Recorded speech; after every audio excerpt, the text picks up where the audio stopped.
We evolve or perish. All businesses must evolve with the times, with the technology. But at the end of the day, you can only hang your hat on the $5 footlong sub for so long.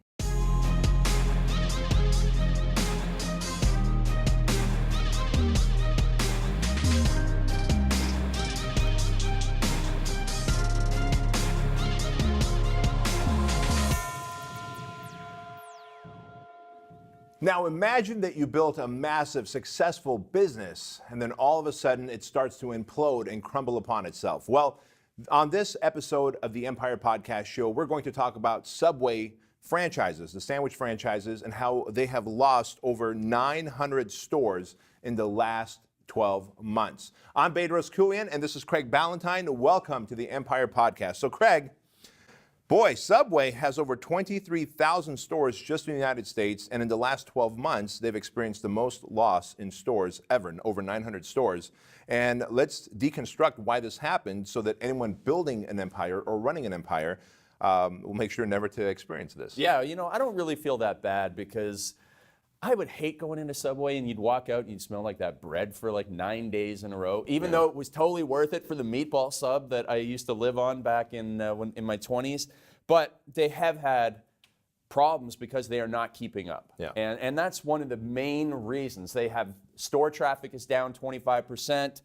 A third of the stores are unprofitable. And I actually have a friend from high school who owns 2 Subways. And I mean, he was telling me how much he was making per month, even when it was successful, and it wasn't that much money. So I read an article recently that talked about 5 big mistakes that they were making. And what I want to do is ask you your opinion on them, because you have built a massively successful franchise, and it's continuing to grow and keep up. Sure. So the very first thing is that Subway did not keep up with changing trends, and they basically let Chipotle and Sweetgreen and even McDonald's eat their lunch, you know, to use a phrase there. So, well, by the way, on top of that, now there's Jersey Mike's, there's another popular one. Jimmy John's. Jimmy John's, exactly. Which is coming up really quickly as well. And so that's exactly what they're doing, is they're letting others eat their lunch. And the reason for this is the lack of evolution. Yeah. And one thing we always talk about upstairs, where our bullpen is of team members, is we evolve or perish.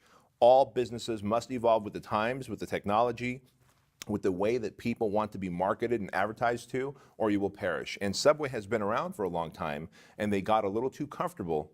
And when you get comfortable, you begin to get complacent. Yeah. When you get complacent, complacency kills. And this is what we're seeing happen right now with Chipotle and McDonald's and even Arby's. And Arby's has gyros right now. Yeah. That's their new thing. They're just bringing people back in. You always have to have something new. And at the end of the day, you can only hang your hat on the $5 footlong sub for so long, right? Yeah, So and that's it's just a big the quality issue. of ingredients, and you know, you go into Chipotle and it just seems like such a greater experience even, then you kind of feel depressed when you go into a Subway in a little way.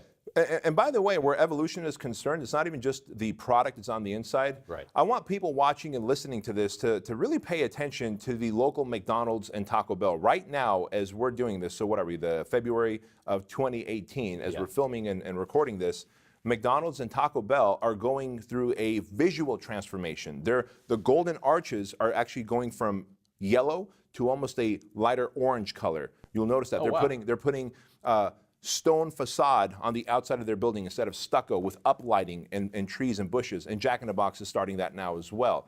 They are really making their restaurants. What about McDowell's, the Golden Arch? The McDowell's, remember that? If you can tell us what movie that is from, you will win a free copy of Craig's book, Perfect Day Formula. Absolutely. So if you just DM us and tell us what that's from, you'll get a free copy. McDowell's, with the Golden Arcs. But even the outside facade, and so one thing we do with Fit Body Bootcamp is we are always evolving. We will never get complacent, and we've changed our logo 3 times in the last 6 years. Oh, wow. It's still Fit Body Bootcamp, but it used to be slanted and kind of pixelated, and then we straightened it out, and then we took the box away, and now it's just clean and white.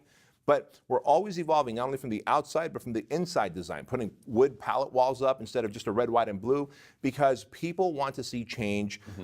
And when visually things still look the same, you just begin to discount it, and your mental reticular activation center goes, oh, it's still the same old thing, same old McDonald's, same old Subway. Right. You tune it out. Yeah, you tune it out. Totally out. Our job as entrepreneurs is to always be tuned in. Yeah. Now, unfortunately, people have been tuned in to Subway for the wrong reasons. So, years ago, I remember reading the book Made to Stick by Chip and Dan Heath, and one of their big chapters in it was about how this Jared guy, who was the Subway story, helped them, just build a massive, massive franchise. Now he has come back to haunt them in many, many ways in the last couple of years with his fall from grace and his disgraceful behavior. But even with that, there must be some bad leadership within the business. You can't just lay all the blame on your version of Ronald McDonald here. Right. Truth of the matter is, Subway did a really good job with kind of pivoting away from Jared. They really did. I mean, it was on everybody's radar, but then Subway did a really great job saying, oh my gosh, we've parted ways with him. Yeah. We denounced what he did. Bad, shame, and he no longer represents Subway. Yeah. And as the public, we go, you know what? Who knows what Jared's doing behind closed doors? We can't hold Subway accountable. Yeah. Where we can hold Subway accountable, where I can be held accountable, is leadership, right? And what happens in this building determines how our franchises grow or shrink. And so poor leadership or bad communication amongst leadership or argument amongst leadership. Now, I don't know what the leadership in Subway is, but I can tell you this, that we could walk into there. If you and I were a fly on the wall at Subway HQ, we can probably point out 10 to 20 different things in poor communication, poor vision. Yeah. Maybe they were clear on their vision 10, 20 years ago, but their clarity of vision has gotten fuzzy. And maybe their expectations, Disneyland went through this. When I worked at Disneyland, you couldn't have facial hair. My sideburns couldn't even be below my earlobes. It had to be clean shaven, couldn't show tattoos. Today, you go into Disneyland and some people have tattoos. You can have a mustache, etc. Piercings, if they weren't on your ears, piercing had to be removed on your nose or lip. Today, employees can have that. Now, when I walk into Disneyland, it's a little different experience for my kids than it is for me. Like, for me, it was magical. Yeah. The magic's gone. The experience is still amazing, but it's not magical, right? And so what happened? Has the leadership in Subway reduced their standards, set lower standards, not by choice, but just by letting it slide? Right, because letting it slide is a dangerous thing. Letting it slide is a dangerous thing. And so leadership is really what affects whether a business is going to grow or contract. And that's the first place that I would check if I were Subway. Can I tell you an interesting letting it slide story? Sure. So, you've ever had a Mars bar? I have. I love them. Okay, so the Mars Candy Company for many years was slightly decreasing the amount of chocolate or the sweetness of the candy bar. And they thought, okay, if we just decrease it by like 0.5%, no one will notice. And over time, they kept on doing that until people started realizing, I don't like this chocolate bar anymore. I don't know why, but it's different than how it used to be. And it was just like cutting corners and letting things slide.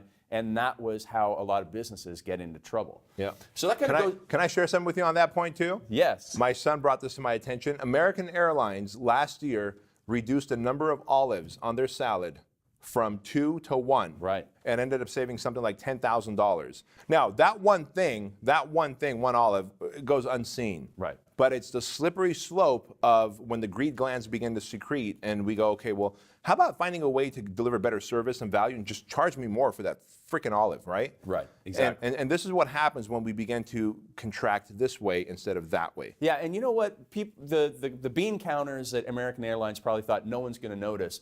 But you know that I really love this whole frequent flyer thing, and I read about it all the time. And a lot of, I would read these blogs, and people were arguing, upset about it. Sure. The people who were their best customers said, here we go again, another way that American Airlines is screwing us over. First of all, they took away this extra drink, and then they took away lounge access, and now they're doing this to us. And they think we don't know, but we know. Yeah. And now I'm not going to be a platinum anymore. I'm jumping over to Delta or something like that. It's the olive that broke the camel's back, B. Oh, it is the olive that broke the camel's back. That was a good one. And you know what's really crazy about this too? Is look at this. This one talk about an olive is now on our podcast. Right. Is on all these different blogs that you're on, the frequent flyer blogs. And how much money is it costing them in lost business? One fucking olive, how much money is it costing them in lost business?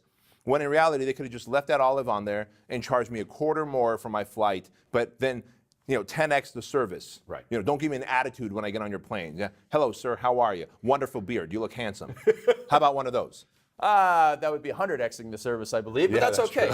So that leads us into our next one, which is internal conflict, which is fighting between the franchisees and the franchisor. And if that's happening, that's where there's got to be breakdown. And what happened with Subway was very similar. They were letting it slide. They were not letting the franchisees reorder lettuce until 3 days later. And so that stuff was already crappy. It was already terrible, even if it was ordered daily. Right. And now it's 3 days later. People are going to notice that in their sandwiches when they can go to Chipotle and get something so much fresher. So, how does somebody who's running a business, whether it's a franchise or not, avoid that internal conflict?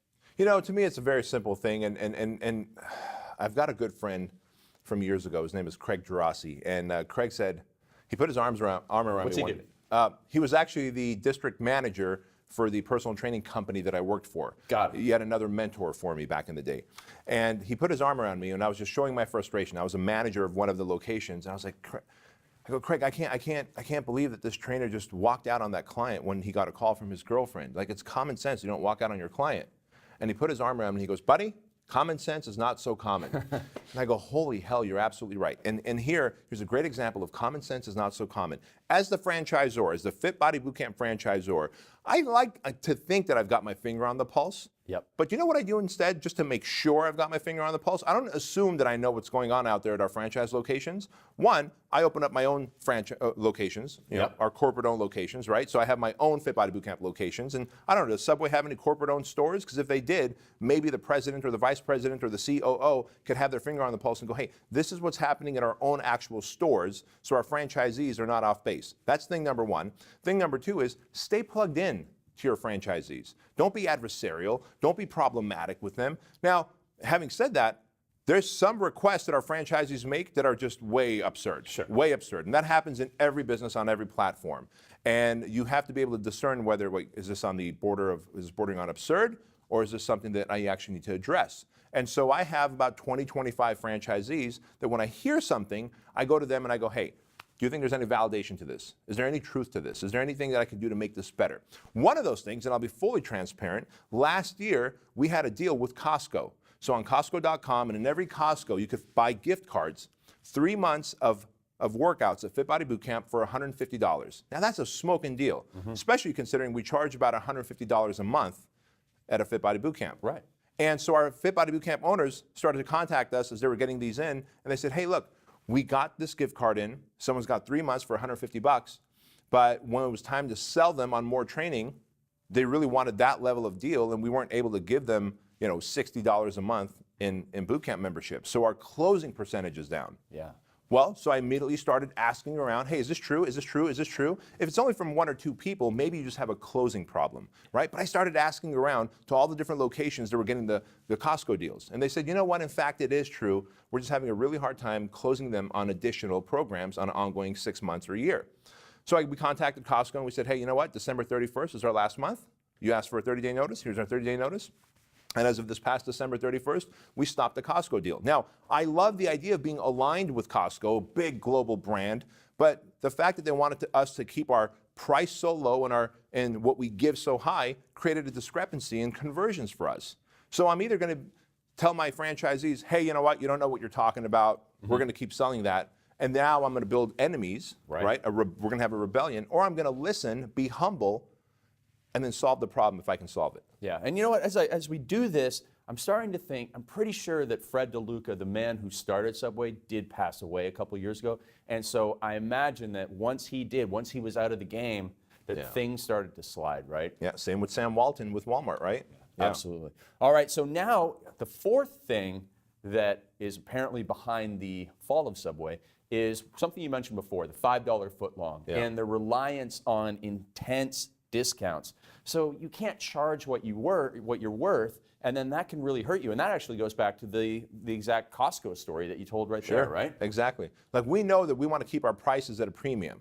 Fit Body Bootcamp is not a class that you would take in a big box gym like an aerobics class. Fit Body Bootcamp is personal training where a personal trainer actually runs the workouts, modifies the workouts for you for your fitness levels or injuries. We do monthly fitness evals. We follow up. If you don't show up to a workout, we follow up just like a personal trainer. So we're not a class. We call our workouts sessions, just like a personal training session. But instead of one-on-one, it's a group workout session, so we've made it more convenient and affordable.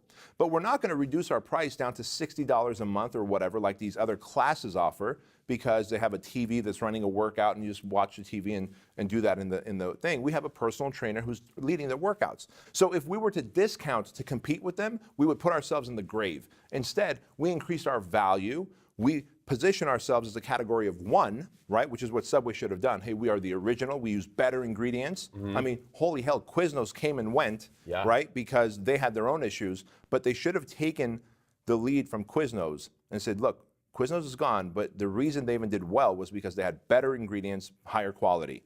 So now that they're dead, let me change our model to better ingredients, higher quality, and oh, by the way, we're the original Subway sandwich.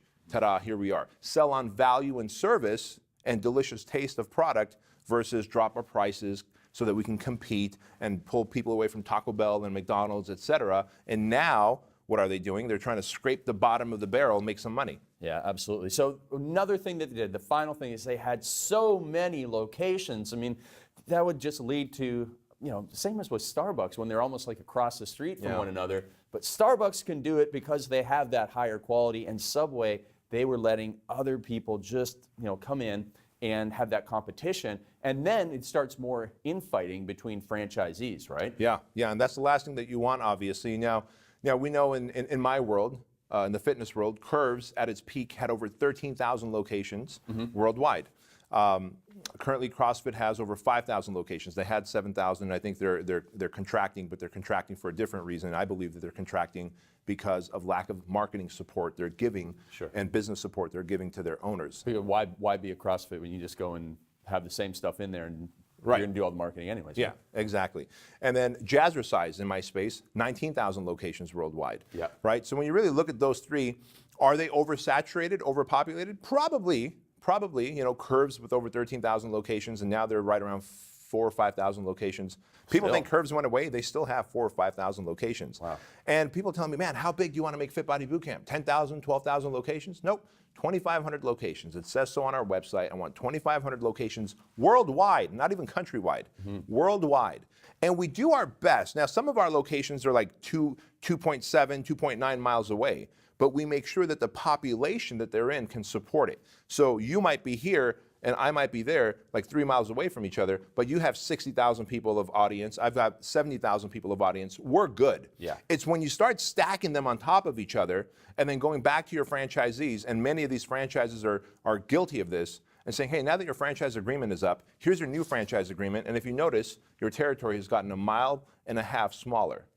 Well, if I take 1.5 miles from you and him, what am I really doing? I'm creating a fourth territory that I'm going to drop in there. Can the population support it? Has the population grown to support 4? Probably not. My greed glands, however, are secreting, and I want to support 4 because there's another person willing to give me money. So the franchisor has that obligation to protect its franchisees. And you know, there's intricate software that's made to say, all right, here's where you can open up a franchise. Sadly, you can tweak the software to go reduce the demographics, the territory, and the software will do whatever you want, and so you can justify it with that. But at the end of the day, if you have enemies of your franchisees, you're screwed. Or if you're a chain, like Starbucks is a chain. It's owned by one organization, one guy, right? There's no franchisees. But if all of a sudden the employees, their partners, become adversarial with corporate, it's over. So you have to keep the people running your locations or running your brand happy, otherwise you're screwed. Absolutely, absolutely. Well, thank you so much for sharing the inside baseball there behind Fit Body Bootcamp. Very, very helpful, and just shows you why you're able to do what you're able to do to continue to grow, to keep people happy, to continue to change and evolve, and that is the key. But let's give a little love to Subway here. So tell me your favorite Subway meal, and then I'll tell you mine, and we'll wrap it up. All right, my favorite Subway meal, actually when I was in high school, was the foot-long tuna sub on white bread, because wheat bread is for losers at the time, right? I was just a fat kid. Extra mayo. Sun chips, do you do they have sun Yeah, chips they- in Canada? yeah, They they allow do. that in the border? I think they might actually be from Canada. Yeah. So, Even though okay. we don't have a whole lot of sun. But So a bag of sun chips, and then, of course, a fully loaded soda pop, like Coca-Cola or something. Okay. That was my main deal. So what was yours? mine was the foot-long meatball sub with extra sauce. I love that sauce. And, Raw sauce. Yeah. I can't help it. and then I would probably have it on like one of those fancy highfalutin honey oat breads or something. Yeah. Look at you. And then I would go with a chocolate milk because I was really big into chocolate milk, so a big thing of chocolate milk. And then I would go with 2 cookies. The cookies are so good there. Yeah. So Yeah, good that for you. that was back in my big muscle days, and great post-workout meal right there. Yeah. Now, how much, I know you told me earlier, but why don't you tell everyone, how much did you weigh then? I weighed 194 pounds of like 9% body fat. And I remember seeing pictures of you back then, like just like a brick shithouse. I thought I Yeah. was still skinny back then. No kidding. I don't know why. Huh. Anyways, that's good times. So but you can see how good can go to great and great can go to very bad very quickly when you don't continue with the culture and the right decisions in the business, right, my man? Absolutely right. So if you got any value from this episode, please do us a big favor and rate us. Give us a 5-star rating and a review on Stitcher and iTunes. And of course, share this video if you're watching it on YouTube. And we really appreciate you watching this and listening to this podcast. Have a wonderful day.